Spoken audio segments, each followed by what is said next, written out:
Questioner, what do you mean by transformation? Jiddu Krishnamurti. Obviously, there must be a radical revolution. The world crisis demands it. Our lives demand it.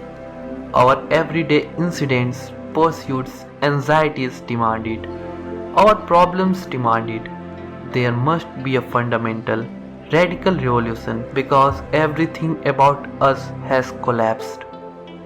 Though seemingly there is order, in fact there is slow decay, destruction.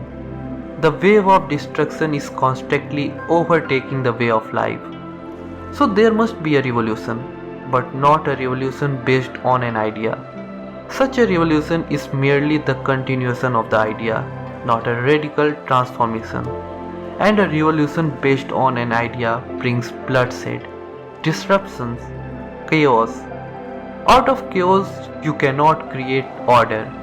You cannot deliberately bring about chaos and hope to create order out of that chaos. You are not the God chosen who are to create order out of confusion.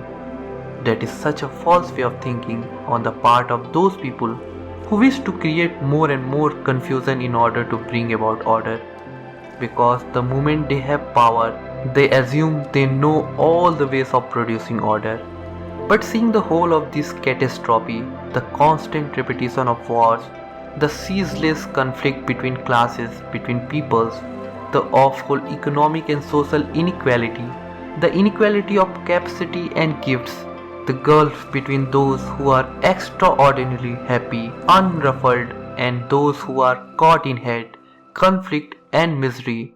Seeing all this, there must be a revolution. There must be complete transformation. Must there not? Now, is this transformation, is this radical transformation an ultimate thing, or is it from moment to moment?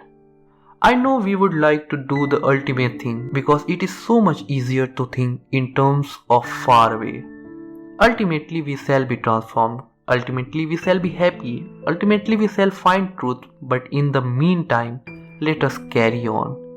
Surely, such a thing that must come from moment to moment must be discovered anew, and surely there can be no discovery through accumulation.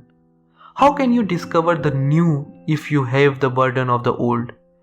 It is only with the cessation of that burden that you discover the new. So to discover the new, the eternal, in the present, from moment to moment, one needs an extraordinarily alert mind. A mind that is not becoming. A mind that is becoming can never know the full bliss of contentment. Not the contentment of smug satisfaction. Not the contentment of an achieved result, but the contentment that comes when the mind sees the truth and the false in what is. The perception of that truth is from moment to moment, and that perception is delayed through verbalization of the moment. So transformation is not an end result. Transformation is not a result. Result implies residue, a cause and an effect. Where there is causation, there is a bound to be effect. The effect is merely the result of your desire to be transformed. When you desire to be transformed, you are still thinking in terms of becoming, and that which is becoming can never know that which is being. Truth is being from moment to moment, and happiness that continues is not happiness. Happiness is that state of being which is timeless. That timeless state can come only when there is a tremendous discontent. Not the discontent that has found a channel through which it escapes, but the discontent that has no outlet, that has no escape, that is no longer seeking fulfillment. Only then, in that state of supreme discontent, can reality come into being. That reality is not to be bought, to be sold, to be repeated. It cannot be caught in books, it has to be found from moment to moment.